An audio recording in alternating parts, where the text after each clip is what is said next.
Welcome to another episode of the Sports Bros Podcast, featuring the almighty B Live, the money man Scotty D, and your host, the head of creative, Eddie Cool. The Sports Bros Podcast is a sports podcast that's by the fans, for the fans, talking sports just the way you like it. And without any further ado, let's give it up for the Sports Bros. Once again, we are back like bad breath in the morning. You heard it. It is us once again, your favorite sports podcast, none other than the Sports Bros Podcast. Be Live, why are you making that face? You said bad breath in the morning, so I took I smelled my own breath. I was like, ooh, oh yeah, my bad. Go, yep, we digress. Ooh, ooh, ooh. Someone want me $3,000. But anyways, my name is the Eddie Cool, aka the HOC here at the Sports Bros Podcast, and welcome to another action-packed episode of your favorite sports podcast, none other than the Sports Bros Podcast. And we're gonna wave to everybody right now. Hands up now, wave, come on, wave. We was talking about music a few minutes ago, but you know us, we will get sidetracked. And in the words of the almighty Be Live, but I digress. We're gonna put Amtrak's back on the track. Amtrak, go ahead and cut us a check, man. I don't know what y'all doing, man. You need to go ahead and make it happen. But once again, there I go with some of my all incoherent rambling. I'm gonna go ahead and introduce two of the best co-hosts in the world. Introducing first, the almighty Be Live. What's happening? What's going on in the world today? Man, oh man, I'm so excited about this episode number 119. And you know what? I was actually working earlier today and I was on calls and everything. And this young lady told me that I should look into doing voiceovers. So, you know, it had me feeling all good about the sound of my voice. And guess what? I have a face for radio, so it works out perfectly. But we're on YouTube and everything. But speaking of somebody that has a face and a voice and a brain for nothing, go ahead and introduce that other guy that's on the show, whatnot. Yeah, yes, sir. Wow. And with that being said, the beautiful Bobby to our Midnight Express, none other than the pride of Washington, Pennsylvania, the one, the only, the money man, Scotty D. And crown thy good with brotherhood from sea to shining sea. Do you guys know what country took home the most gold medals in the Olympics? It was the United States of America by a nose with one over China, 113 overall, 39 golds.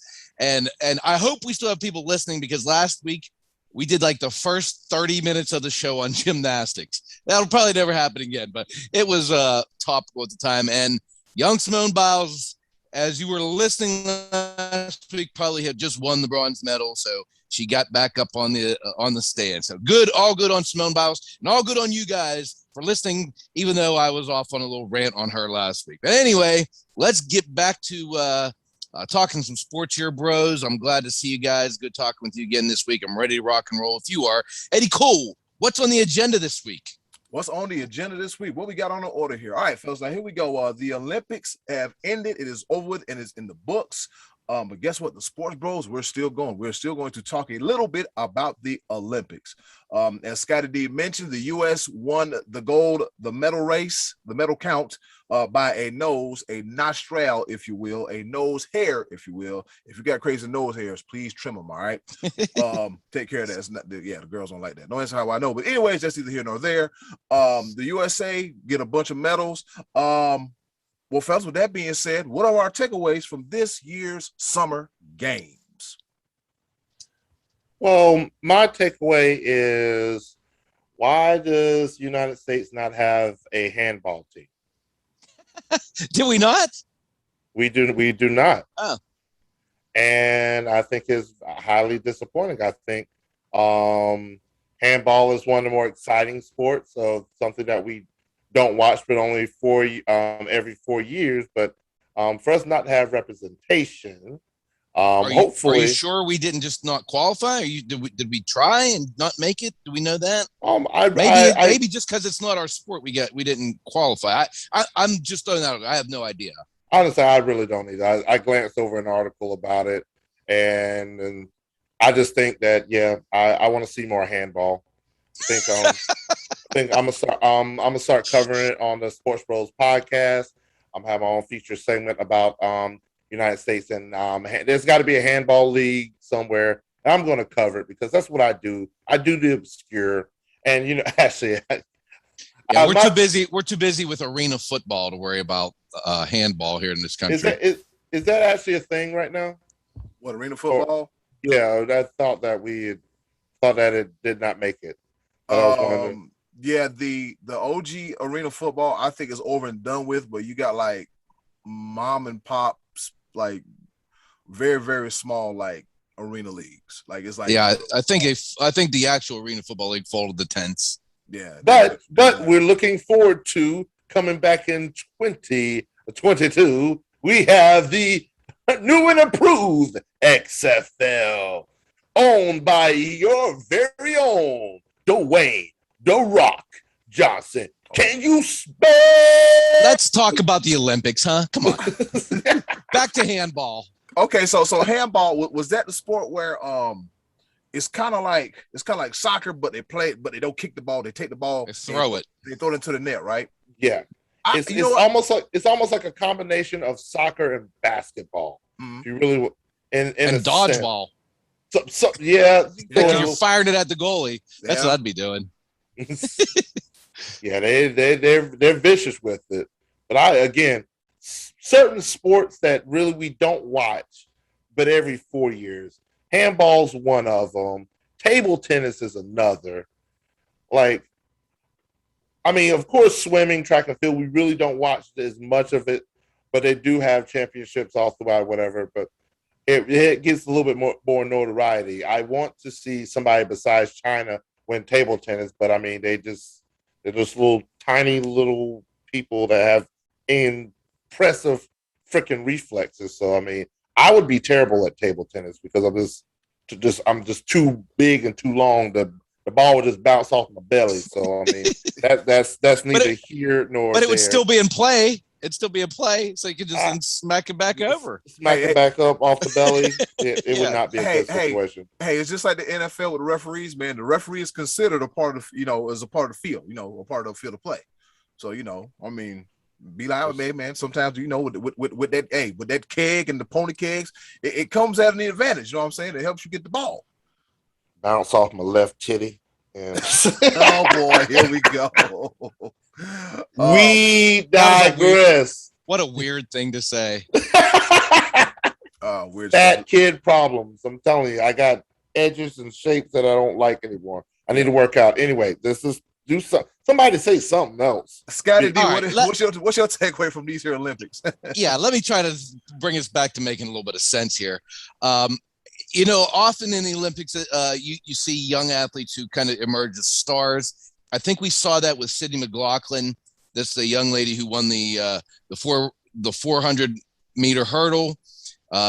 She had taken the silver at the last Olympics, and her biggest rival was actually her friend and teammate Dalilah Muhammad, and she edged her out with I think it was her world record time in the hurdles. And then she was part of the relay team, the 4x400 team that won the gold with Allison Felix, who's now the most decorated women's Olympian for the United States. I thought that was cool. But Sydney McLaughlin, she's young. She's 22 years old. She's beautiful. We'll probably see her in at least one more Olympics going forward.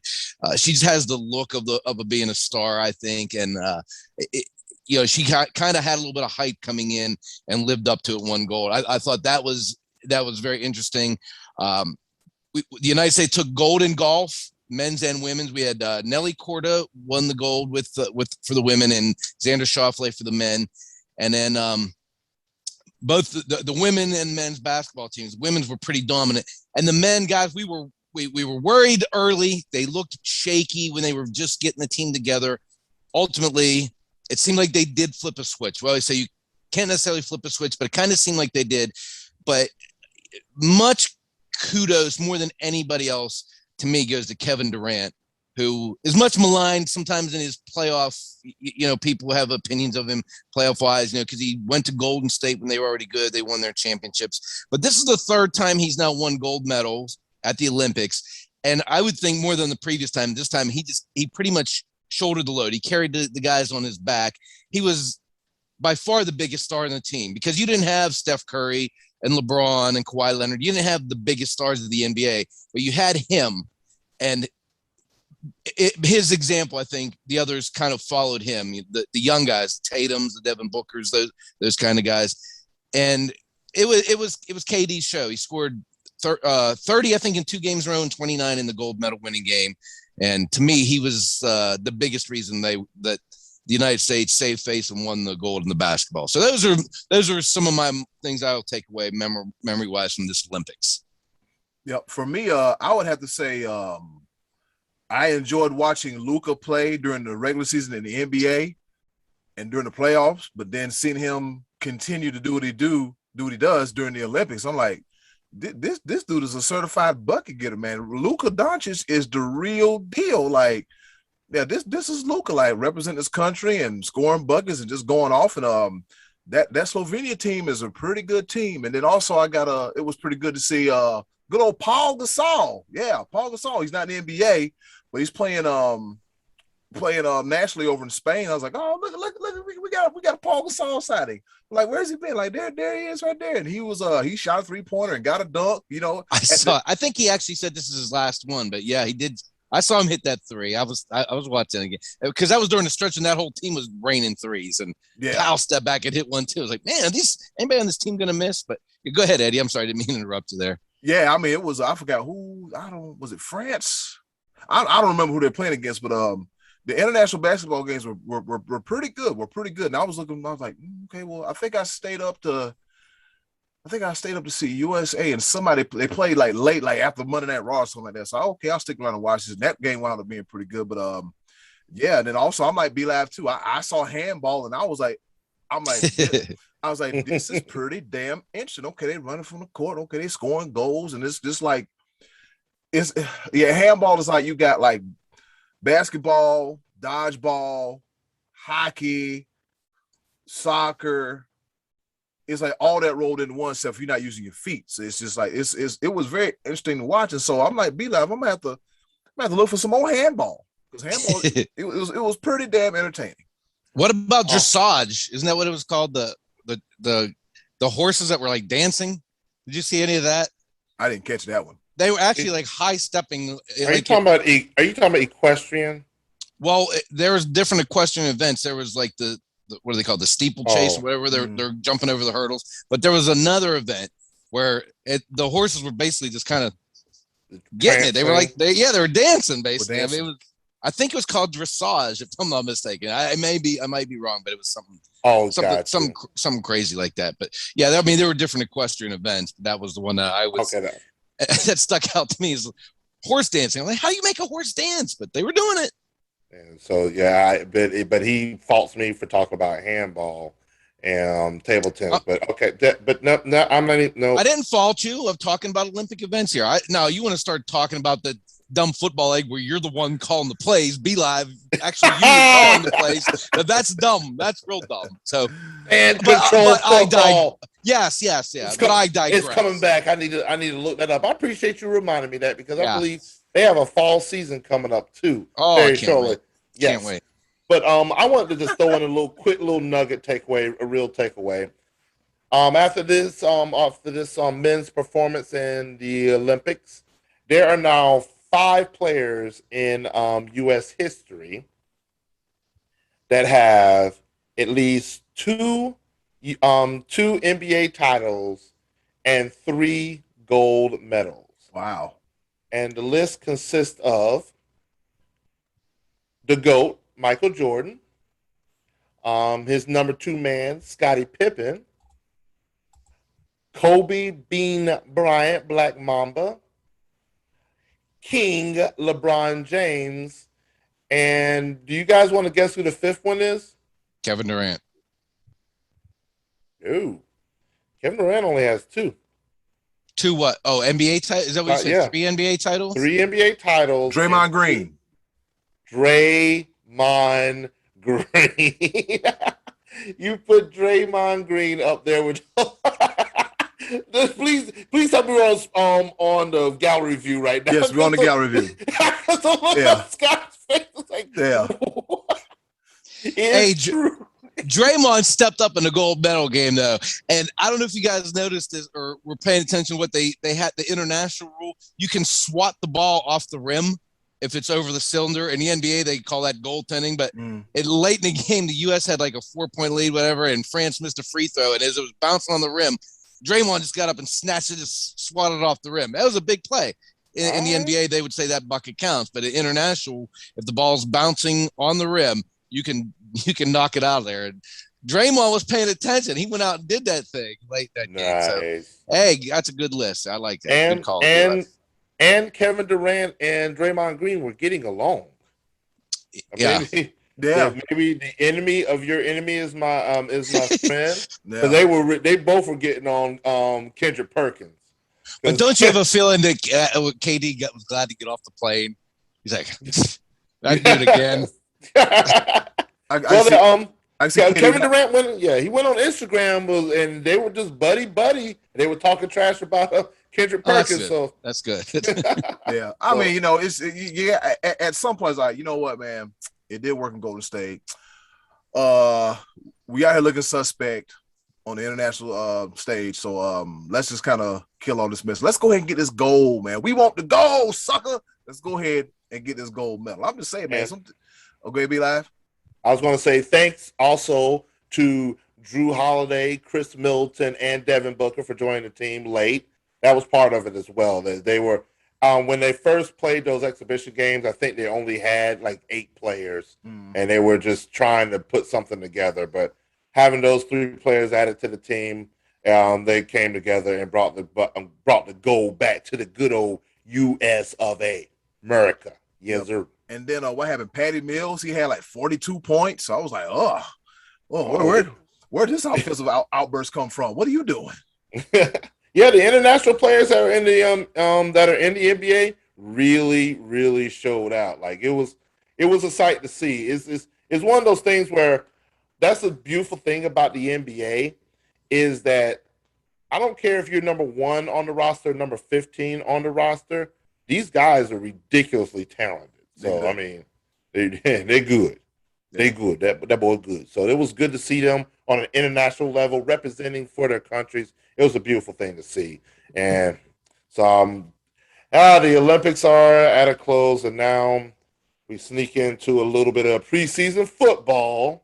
A little bit of preseason football. But before we get to that, fellas, a few days ago we received some sad news that Hall of Fame college football coach Bobby Bowden passed away at the age of 91. There's been a whole lot of deaths going on lately in the world of sports. I'll cover one in the pepper points later on. But yeah, fellas, Bobby Bowden no longer here with us. I think it was July that the news broke that he had a terminal illness, but we didn't know exactly what it was. And it seems like within a matter of weeks, he got called home to the big stadium in the sky. Be Live, I know that Bobby Bowden was a thorn in your side, you being a Clemson Tigers fan. But what do you have to say about Bobby Bowden, the coach that one of the greatest coaches of all time? Without question, Bobby Bowden was a thorn in my side. You ain't never lied about that. Mm-hmm. It was something that it was Florida State, and then it was everybody else. But I like the way you put that he's a thorn in my side, because there's something that that they also speak of in the military when I served in the military a short period of time. Pain is your body's way of letting you know that you're still alive. and if you can't overcome pain, then you're in the run. I mean, Florida State just dominated the ACC. But if it wasn't for Bobby Bowden and Florida State and the way they dominated in the whole decade of the 90s and early 2000s, and on top of that, if it wasn't for their dominance during that time, the Clemson program wouldn't be where they're at right now. Florida State set the bar. Bobby Bowden set the bar. And then for us to get his namesake as well with Tommy Bowden, that was the beginning. That was the beginning of the meteoric rise of the Clemson football program, and the the drop and fall of that other college that's in the state of South Carolina, that where's the namesake, but it can't get their colors correct. But and so I pay homage to Bobby Bowden because his name is synonymous with college football. One of the greatest of all time. I'm gonna say top three. Top three. I'm giving right now the nudge. I'm giving it to Nick Saban, Bear Bryant, Bobby Bowden. I put Dabo right now at number 4. Yeah, I said it. Yeah, I said what I said because Dabo has done what his thing, and all roads lead to Dabo. But this is at this point in time, there would be no Dabo Sweeney. There would be no where Clemson is at right now if it wasn't for Florida State setting the bar and making the ACC a football conference. It's known for basketball, but hey, we let's put it this way: the ACC has won 3 out of the last 7 championships. You can't deny that. Just saying. Can't deny it. Scotty D, you got any takeaways from the legendary Bobby Bowden? Yeah, Bobby Bowden, as long as he was there, really the 90s are like his decade, as B-Live said, because you really think back to college football in the state of Florida in the late 80s, and Miami was the team, and Bowden sort of took that power shift, and it kind of seemed like them in Nebraska were the teams that were really vying to be the top team of that decade. And Bobby Bowden, he had such a confidence and a swagger about him, but I never thought it was unlikable. I didn't think he had like an unlikable arrogance. Now, again, I wasn't emotionally involved with, I could see why he may have rubbed people the wrong way, but me personally, I thought he was amusing. I thought he was entertaining. I thought he was harmless. I heard him get a lot of love from the African-American community the last few days, saying that he took young black kids that other people wouldn't have given a chance and brought them aboard. And not only did they make good football players out of them, but, graduated and, went on to do great things with their lives. But there was a story that was going around and I really think this kind of sums up Bobby Bowden, that you probably have heard it if you've seen any of the stuff going on, but I've heard it on the ESPN radio and seen some articles about it, that in 1998, Florida and Florida State had a pregame brawl, and Doug Johnson, the quarterback of Florida, threw the football at Bobby Bowden, and he missed him. And Steve Spurrier, the coach at the time, didn't take any disciplinary actions against Doug Johnson. And somebody asked him, well, what would have happened if your quarterback would have thrown at Spurrier? And he said he would have hit him. And that was kind of summed up the Bobby Bowden confidence and arrogance, that, that instead of saying, oh, I would have disciplined him, he just went with the joke. And that was kind of Bobby Bowden summed up. So I like that story. And, I like Bobby Bowden. And God bless you, Bobby Bowden. You brought a lot of fun to the sport of college football. Yeah, Bobby, I've seen some Bobby Bowden interviews, and Bobby Bowden is kind of like that old uncle that's always funny. That's always fun. Well, I tell you, them boys, they slow as molasses in January, but we gonna try to get it together. We gonna get it back next week. Yeah, we are Florida State football, and this is what we do. And, he was just, he was just Bobby Bowden. Come to find out that myself and Bobby Bowden, we share the same date of birth. He was born November 8th, and I was born on November 8th as well too, 1982. So I was like, I know there's a reason why I like you. You destroy a football team, but there's a reason why I like you, Bobby Bowden. So, a quick rundown of his college career. He had his coach career. He had coached for over 40 years. He spent the first 6 at West Virginia, and then 34 at Florida State University. He's compiled a 375 and 124 with 4 ties career record, 12 ACC titles, and 2 national championships. So, and he's already it's a nice resume. Yeah, very nice resume. I had no idea he was at West Virginia for the first few years of his career, and he had him playing some pretty good football as well too. So he finally went ahead and took that job at Florida State, the rest is history. Let's see the who's that he's coached off the top of my dome. Let's see. Sebastian Janikowski, Warwick Dunn. Charlie Ward's one that always stands out to me. Charlie Ward. That was like his signature recruit, I think. Yep. Derek Brooks and our very own Ron Simmons. Yeah, Ron Simmons. I think he finished third in the Heisman Trophy back in the early 80s. So yeah, there was a deep talent pool that went all throughout Florida State University, because at one point it was like Miami had it for a while recruiting, and after Miami fell off, Florida State had a while recruiting, and then Florida came back, and it was just like a big battle between the three biggest schools in the state. But yes, rest in peace to the legendary Bobby Bowden. All right, moving right along, we're going to talk about some NBA free agency. There's a whole lot of moving and shaking going on within the past few weeks, last week and the last few days. Scotty D, your Lakers have made some moves as well too. What do you like about those moves? What do you don't like about those moves? Or is, in the words of the almighty B Live and put his own gallery view, what happened? I would love this team if it was 2014. I would love it. They have loaded up in 2014. You know, again, this is kind of what I talked about last week when I said the Bucks story was great, but back to our regularly scheduled program of guys now assembling, getting together for super teams again. And this is like a who's who of NBA superstars and future Hall of Famers. You know, they added Dwight Howard for the third time and Westbrook. I think they brought Trevor Ariza back. Carmelo Anthony. I mean, I hope it works, because if it doesn't, this is going to be a powder keg, because it's not like they got a youth movement going here.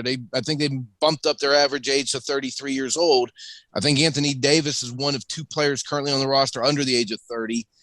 And I don't like this, guys. I mean, I don't. I mean, I'm a Laker fan, yeah, but this isn't fun to me to watch, like this collection of stars. And I don't. And I understand you got LeBron James, and you're going to make one last push, one last run at it, because he's no spring chicken either.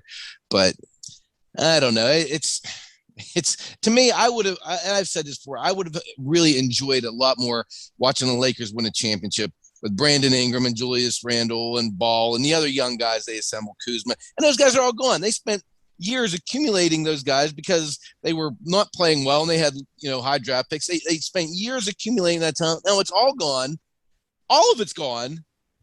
Even the white dude that shoots 3-point and play defense, he went to the Bulls. I forget his name. The white dude, Alex Caruso. Yes, that guy. The white Mamba. The white Mamba's gone. I mean, everybody they had that was. They're all gone in favor of this team, and it's just a completely different product. The whole build got scrapped. I get it; they won a championship last year, but like I said, it would have been more meaningful watching them build it. And who knows? They're one or two hamstring pops away from being not even making the playoffs next year. I mean, let's face it; it happens. I don't know. And you did get Russell Westbrook in a trade as well too, a guy who does not get injured often. So I mean, you still need a shooter though. So be live. What's your standouts of the NBA free agency so far?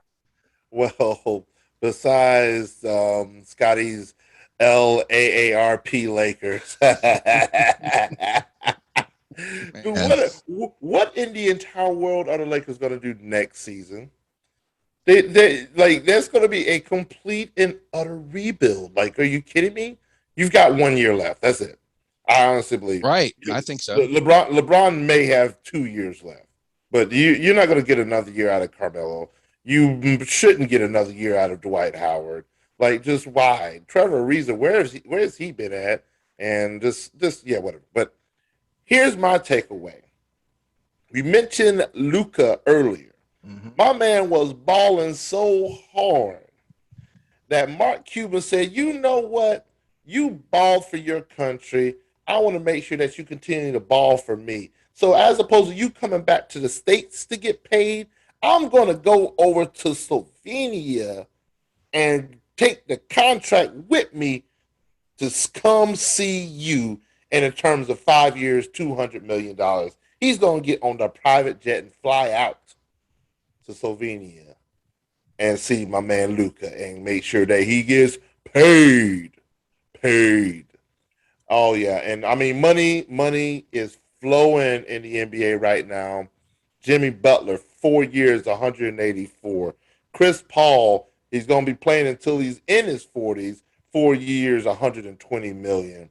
Steph Curry, 4 years, 214 million, 53 million a year, in the tune of where he's making, if I'm not mistaken, I saw a stat that he's going to be making $9,000 an hour. Whew. That's ridiculous. Yeah, this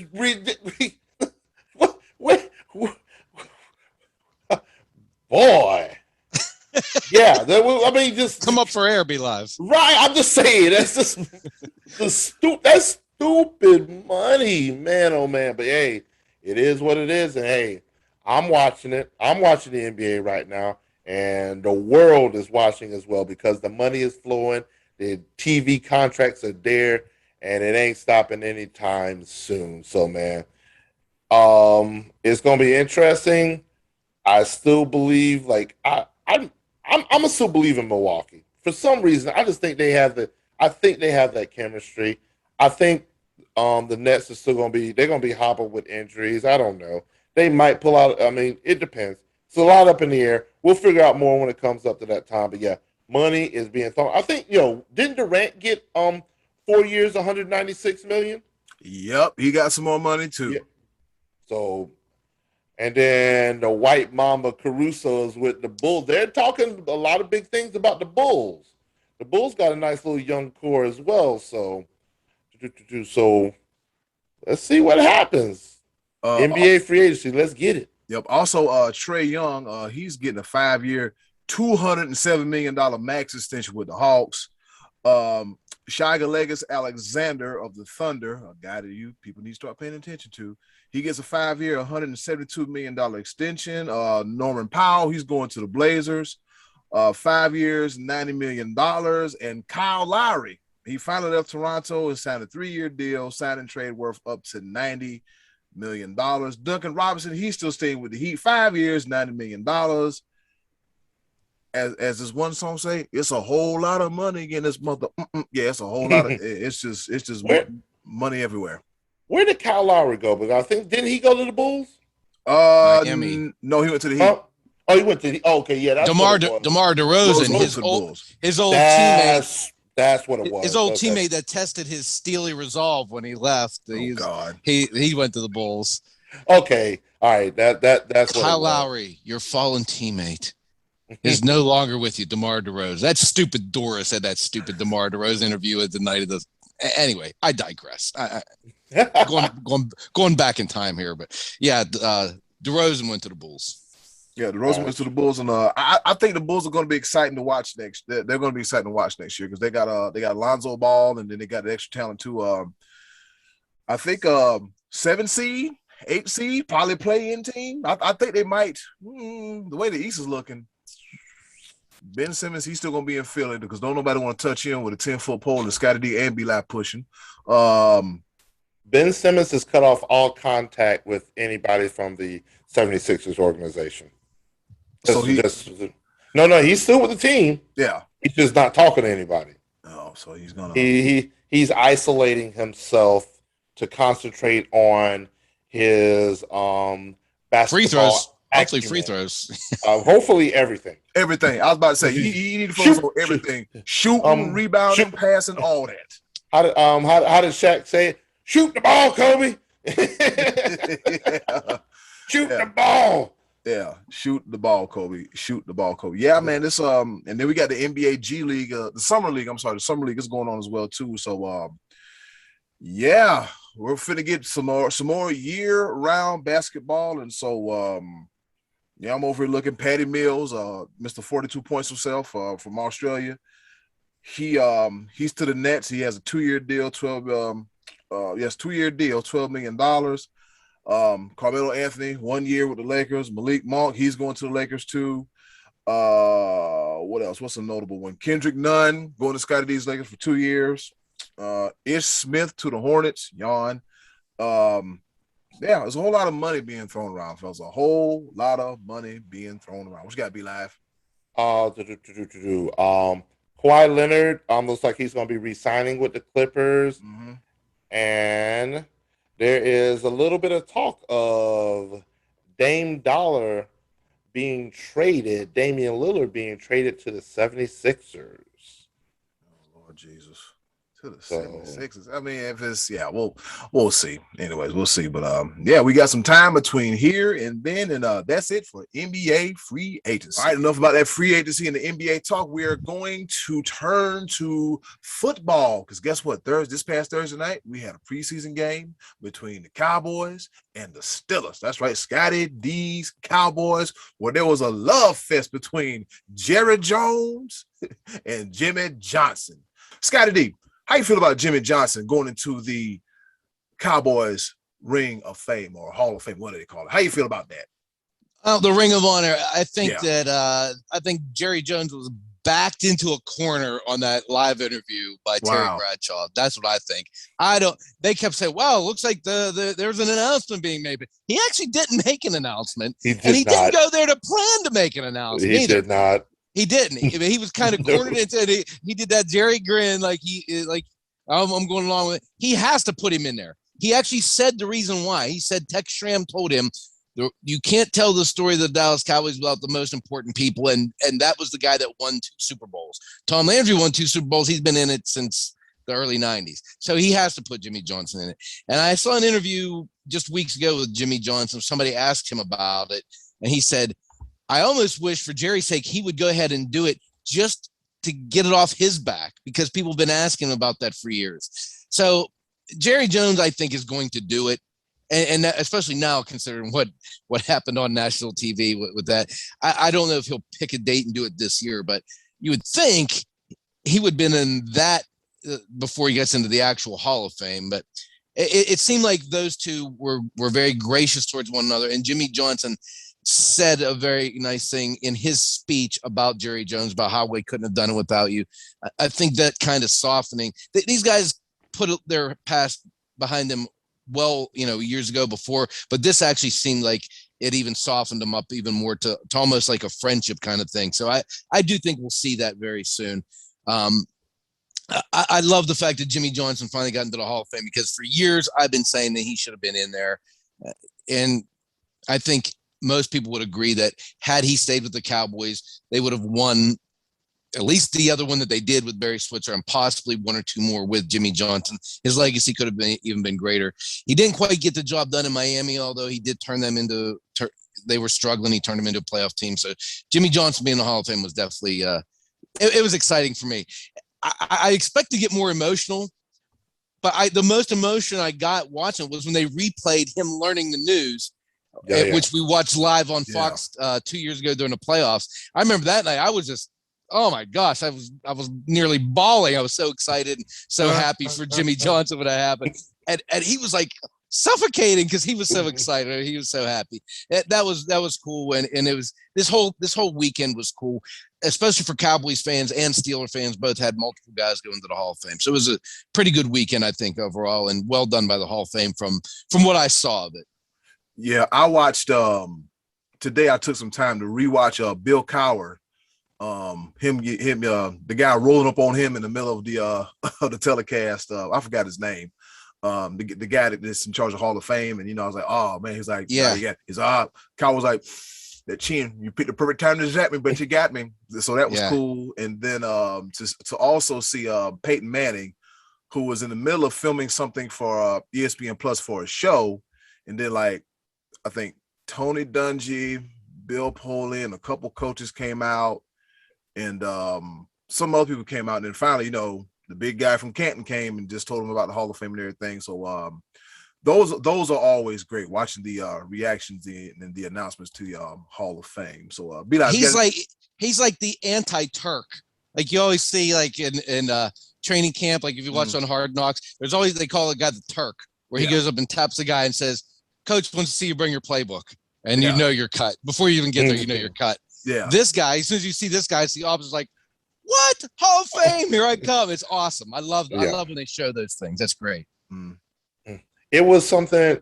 It was, again, like Scotty D mentioned, seeing the reaction from Jimmy Johnson was the pure elation. Like you could see that there's no replicating the outpouring of emotion that Jimmy Johnson had on his face when that happened. And that was the feel good story that's 40 ages. And I don't like the Cowboys. I've said that multiple times, but it was for seeing Jimmy Johnson get into the Hall of Fame, the way they announced it, and then for the Hall of Fame game to see three of the greats, two of the greats, and then an old decrepit owner. I said what I said. Jerry Jones looked old and decrepit during that Hall of Fame. He's game. never going to die. He's never going to die. We know that. Between him and that damn Vince McMahon, yeah. Jesus Lord. But yeah, but it's football. We're here. We're here now. And it's the beginning. Speaking of Hall of Fame, I'm gonna go ahead and call it right now. Next year, Agent 89, first ballot. You know what's going to happen. Agent 89, Steve Smith Sr. He was actually at the Panthers opening day training camp, and the crowd went ridiculously wild. And I mean, football, fellas. Do you want to make some predictions? Do you want to make some early predictions? How you feel about the season right now? What you got going on? Yeah, what are we looking forward to this upcoming season?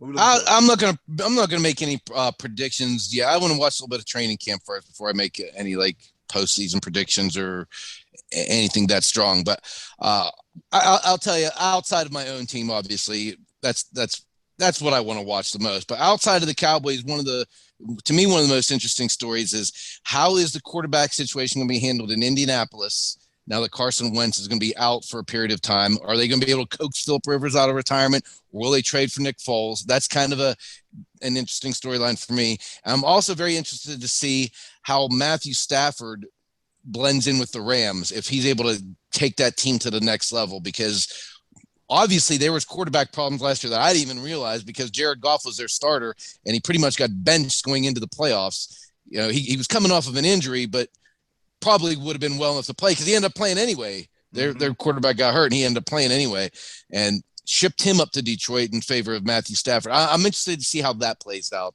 And one other quarterback situation, I'm interested in seeing the progression of Herbert out there on the West Coast too. Justin Herbert with the Chargers. Yep, I think Justin Herbert is he's trending up, and he's trending up. One of my things I want to see is this whole QB situation in San Francisco between Jimmy G and Trey Lance. Yeah, that's what I want to see, because they've been saying like, hey, Trey Lance is looking pretty good. He's been looking pretty good in practice and training camp. But that's training camp and that's early. That's one of the things I'm looking forward to.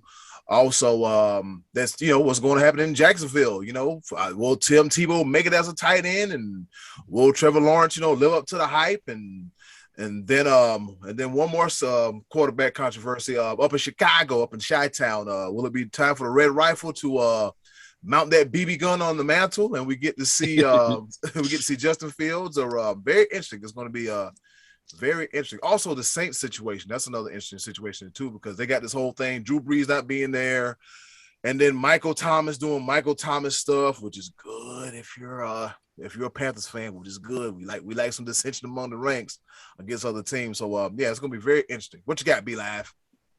Well, all I gotta say is this. We was talking about NBA money, but there was a certain quarterback in the NFL that secured the bag by the tune of Josh Allen with the Buffalo Bills signed a 6-year extension worth $258 million with $150 million guaranteed, which is more guaranteed money than Patrick Mahomes got. Even though it's a $500 million contract, I think it was the tune of $143 million guaranteed. Josh Allen got $150 million guaranteed. Money, money, Yeah. They believe in the man, Josh Allen. I want to see if he has an MVP year with that money bag he just got. Another story I'm looking forward to: the the return of OBJ, Odell Beckham Jr. Will Baker Mayfield and Odell Beckham Jr. will they be able to coexist? Will they have that chemistry? That chemistry could very well put the Browns into the Super Bowl contention. That AFC is looking mighty tough right now. Yeah. NFC, I'm going to say this. And it's going to hurt to say. The Tampa Bay Buccaneers are returning all 22 starters. Are they going to repeat? Only time will tell, because at the end of the day, it's Tom Brady. And like Peyton Manning said in his Hall of Fame speech, when Tom Brady is eligible for the Hall of Fame in the year 2035, I was like, oh my goodness. Peyton Manning is the gift that keeps on giving. He's going to be an entertainer for years to come. And just his Hall of Fame speech was hilarious. And so that's I'm looking forward to those storylines. And one thing I want to give a quick shout out to the head of creative, the HOC, Eddie Cool. Did you get a chance to hear Edgerrin James's Hall of Fame speech? I didn't catch the whole thing, but I caught bits and pieces of it. It was a good speech. And think about like a guy that never really said much had a lot to say. I was like, oh, okay, go ahead, Edge. Yeah, do your thing, man. Yeah, do your thing. Yeah. And they made an emphasis, especially with the bust that they made of Edgerrin James and Troy Polamalu, to catch because Edgerrin James made a big deal, like he went from gold teeth to a gold jacket. Oh, that was great. That was great. I loved it. So man, football in full effect. So we're going to apologize ahead of time to the listeners out there. As you can tell right now, our podcasts are getting longer and longer in time because it's football season. We just love it so much. We're going to try to trim it down, but it is what it is. It is what it is at this point. Yeah. Do you guys think some of those busts are disappointing whenever they lift the sheet off of them? Because some of them look terrible. I mean, Jimmy Johnson's looked as good as any I've ever seen. His really looked good, but yeah, I thought Woodson's was a little questionable. Peyton Manning's was okay, but I remember when Deion Sanders lifted his, I was like, who is that? Who's that guy? Deion put a bandana on, and then they did Drew Pearson's the other day. He had this huge afro, but I didn't think facially it looked anything like it. I think the artist has said, I'll just throw an afro on this guy, and that'll take all the time. I don't know. Some of them it must be really hard to make a likeness in bronze, I guess. I don't know. Yeah, and then you had a Troy Polamalu. His was just hair on top of hair on top of hair. Does he still have his deal with Head and Shoulders or something? Probably. I don't know. He was with them a good while during his career. Yeah. It was recent that he still had. There was a couple commercials with him and Patrick Mahomes. Yeah. So, I mean, I'm sure when football season cranks up, they'll have probably some new stuff for him. Him being a fresh Hall of Famer, we'll probably see something there. But Bill Cowers was another bad looking bust. They pulled the sheet over. I'm just surprised that I'm just surprised more than anything they found enough bronze for Peyton Manning because outside of Eddie Cool's forehead, Peyton Manning, that forehead, that's a 5-head for real. There's a lot of bronze to go forward with that. So wow, Eddie Cole, he got you again on the forehead thing. Wow, that was from last week. Relentless on your forehead. Yeah, wow, this is my mama forehead. That was from last week about bringing up the West Virginia and Clemson game, and so yeah, his eyes got real big. You dirty rat, you brought that up. But yeah, I saw the picture of Peyton Manning. It was like regular Hall of Fame bust. It's like Yeah, that was funny. Going around Facebook today, I saw that too. The extended forehead Peyton Manning bust. Yeah, and Peyton Manning is he's like real deal funny. I wonder if he writes his own material. Like I think it's just his personality. I think he has this self-deprecating personality and he's just I got a clever wit. Yeah. In the meantime, I still, and I said this 2 years ago on our podcast, I'd still like to mash his brother's face in, but I love Peyton Manning. Well, you're going to see the brothers Manning on I believe it's ESPN Plus for Monday Night Football. They're going to be doing a little collab together from off the couch and everything. So the Manning brothers, you will see them on Monday Night Football. I'm sure it'll be fun. Oh, my bad. But we digress. This is why this episode is going to be 2 hours long. Eddie Cool. Oh man, we're getting. It's not going to be 2 hours long. We're getting close though. Football's coming. Yes. Anyway, go ahead. We're just happy to have football, man. Okay, we're just happy go to ahead, have Eddie Cool. Sorry. You go. We're just happy to have football, and damn it, when it comes to football, we go long-winded. We talk a lot. We talk forever. Also, another situation. Saquon Barkley. I think he'll be back week 3, from what I read. So it'll be interesting to see what he has going on because Daniel Jones gonna need all the weapons necessary because he got Kenny Golladay during the offseason. You got to have that running game, and we're gonna see what Coach Judge does. We're gonna see exactly what he does. Scotty D, you better watch out for those Giants, man. They in training camp fighting hard. Oh boy, they let them fight each other. They don't want any of the Cowboys this year. I know they don't want any of the Cowboys. Anyway, I'm rooting for the football team. I said what I said. Yeah, and that's gonna be exciting. That's gonna be exciting to see what Chase Young does in year two because he's a once in a lifetime talent. Anything else, fellas? You looking forward to this upcoming season? Does Dak live up to the $160 million contract that he signed with $127 million guaranteed? And that's it. That's like a bad shoulder. He got a bad shoulder. And a little bit worried. I'm worried. And I just threw that out there for Trey Dizzle. You guys still got Ben DiNucci? Oh God, yeah. Okay. God. Hall of Fame. Let me tell you this. A Hall of Fame game is like a big dirty diaper, man. It's just a big dirty diaper. It's not. It's just full of crap, man. It's just not. It is not worth watching.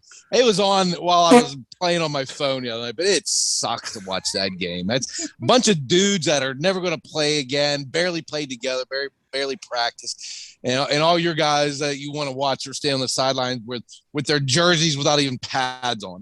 Oh. Good Lord, Ben DiNucci. Anyway, let's talk to Button. Get Button. Call Button. Well, with that being said, we finna roll into, guess what, fellas? Guess what time it is? With that being said, ain't up the hell with it. Hey, yo, Button, hit it.